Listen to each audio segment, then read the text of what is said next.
2026க்கு நான் அந்த ஸ்டேஜ் ஏறுவேனான்னு தெரியல. ஏறினா அந்த பிளாஷ்பேக் நான் வந்து கண்டிப்பா இங்க ரிவீல் பண்றேன். சோ இந்த வருஷம் ரெசல்யூஷன் என்ன தெரியுமா?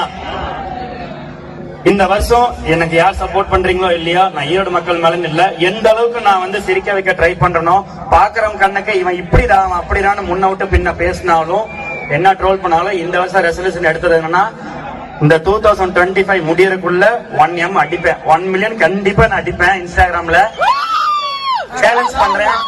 அடுத்த 2026க்கு நான் அந்த ஸ்டேஜ் ஏறுவேனான்னு தெரியல. ஏறினா அந்த பிளாஷ்பேக் நான் வந்து கண்டிப்பா இங்க ரிவீல் பண்றேன். இப்போ இவருடைய இழப்பானது இவருடைய ஒட்டுமொத்த ரசிகர்களையும் பெரும் அதிர்ச்சிக்கும் சோகத்துக்கும் உள்ளாக்கி இருக்கு. இதுல இருந்து நம்ம எல்லாருமே புரிஞ்சிக்க வேண்டியது, தலைக்கவசம் அணியாம வண்டியை எடுக்க கூடாது. இதே மாதிரி அதிக வேகம் அதிக ஆபத்து அப்படிங்கறத யாரும் மறந்துடவும் கூடாது. இந்த விபத்து பத்தின உங்களுடைய கருத்துக்களை கீழே இருக்கிற கமெண்ட் பாக்ஸ்ல போஸ்ட் பண்ணுங்க. மேலும் இது போன்ற முக்கிய செய்திகளை தெரிஞ்சுக்க நம்மளுடைய சேனலை சப்ஸ்கிரைப் பண்ணுங்க.